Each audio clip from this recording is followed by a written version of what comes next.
Hey, thank you for joining me.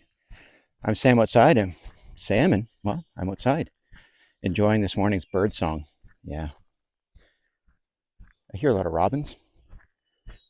Yeah, calling to the sun. Forecast has rain later on this afternoon, this evening, so they're doing a little shout out to the rain gods.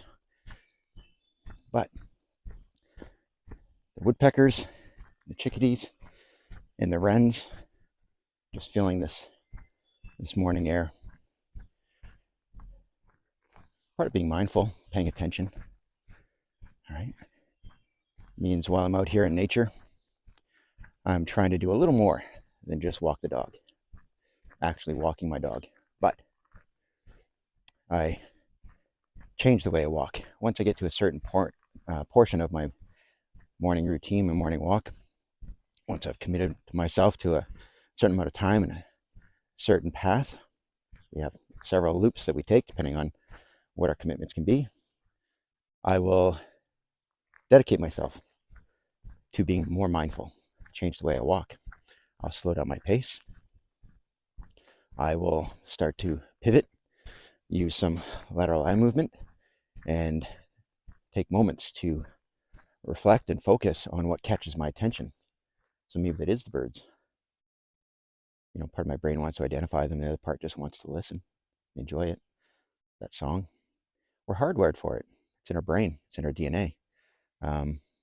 Most of the time they're communicating to each other, but there are occasions when those bird calls or bird songs, they're actually trying to send warning signals, right? So as Indiana and I pass through the forest, the blue jays will sound out, letting the lesser songbirds know that there's a risk, protecting their own.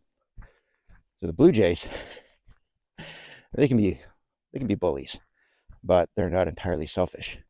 They rely on those little birds, the chickadees and the nuthatches and some of the small birds. They're the ones that are actively looking for food, and when they find a cache, they'll tend to congregate, make noise, calls out to each other, and that draws the attention of the blue jays.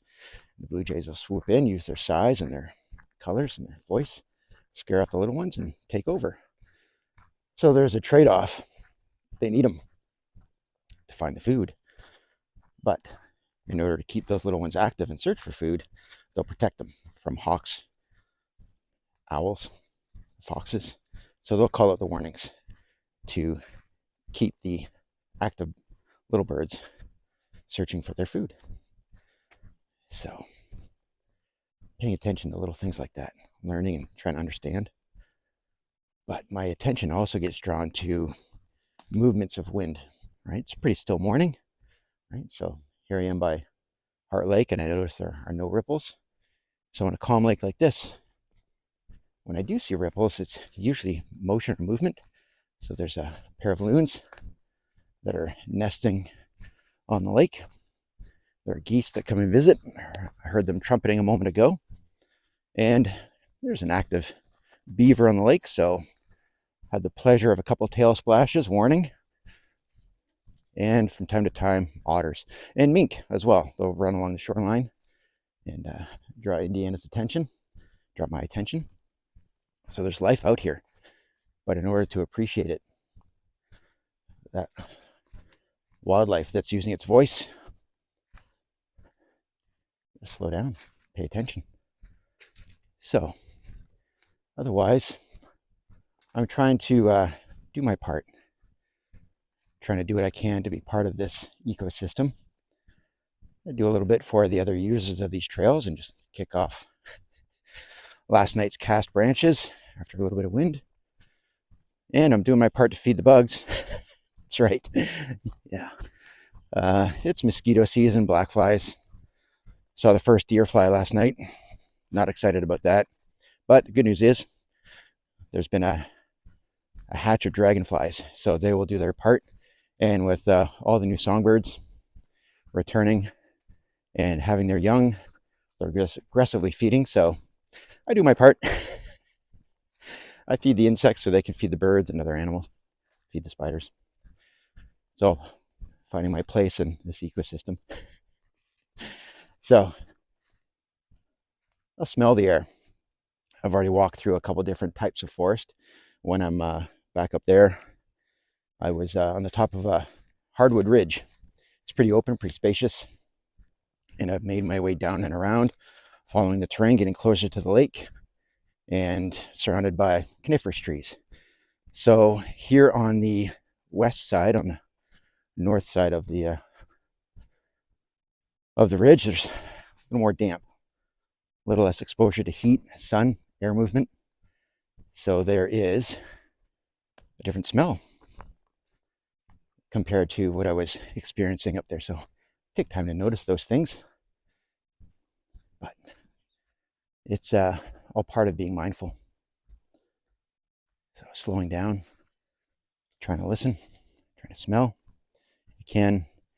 I make an effort when I can to try and taste the air. All right. Can be a little bit different than smelling. There's some sweetness to it. We're coming to the end of the spring perennial season, so the leeks aren't filling the air. In fact, a lot of the leek heads are turning yellow, so they're on their way out. I'm about to lose my snack. Been the past 3 weeks of enjoying the odd leek as I pass by a patch. So just out here, breathing it in, and that patch of coniferous forest releasing phytoncides, absorbing those phytoncides, which are the tree's own essential oils, volatile compounds, byproduct of photosynthesis. It's how the trees communicate, but it's also how the trees defend themselves. So those essential oils, phytoncides, contain antibodies, contain messages, and they do connect with our body's own immune system. So I can spend 20 minutes absorbing phytoncides, helps regulate my blood pressure, manage my cortisol production. Not that I'm terribly stressed right now, but when you first wake in the morning, that's when your cortisol is naturally at its highest, right? Having gone through some hours without food, without hydration, preparing for food, preparing the body and the mind for activity, for potential risk. It's just part of our chemistry, getting our body and our mind ready for the day. Cortisol is naturally at its highest in the morning. So taking these morning walks helps regulate that, better prepare me for the day, gives me focus. But phytoncides actually connect with my natural killer cells. If I can spend 20 minutes to 2 hours, I don't have that kind of time this morning, but I've got 20 minutes. So being mindful, doing what I can, making efforts to be focused, and give some attention to life in the forest. And this time of year, it is just exponentially more active. The bud burst is almost complete. There are a couple species of trees that are just now beginning, right? The ash are a little bit slower, the oak are a little bit slower. But down here at this level, the maples and the birch, yeah, they're in full bloom. They've got full leaf. And I know there's a healthy population of insects. I've walked through about a dozen spider webs. So just taking a moment to notice that and appreciate the amount of life that I make an effort to be a part of, to enjoy, to be grateful for. All the growth and life in the trees, in the ground, underfoot, at my level, in the canopies up top, along the shoreline of Heart Lake, and in the water. Understanding it and trying to teach it has been my career in outdoor education and camping for the last 25 years. So it's nice. I've probably forgot more than I still know and teach, but it's a great way to spend the day. This is a great way to start my day. Gives me focus and get to experience change and humbled when I think about my place in the world, think about the impact I have, not only on the health of my own being, physically, mentally, emotionally, and spiritually, but the impact that I have on my family by being that better version of myself with them and for them. And doing this, grounding myself, giving myself purpose and intention, allows me to become a better employee, a better manager. So do what you can for yourself. Be selfish. Go outside, be in nature, and better prepare yourself for the days ahead, for inclement weather, for hard times. Because when you can look after yourself, it helps you look after those you love and that you're responsible for. It makes you a better person, makes you a better animal on this planet.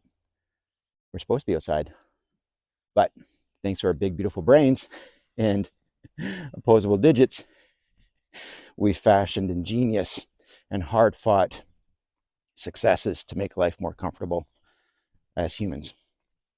But in our core, and much about our physiology is still quite mammalian, still quite connected to nature.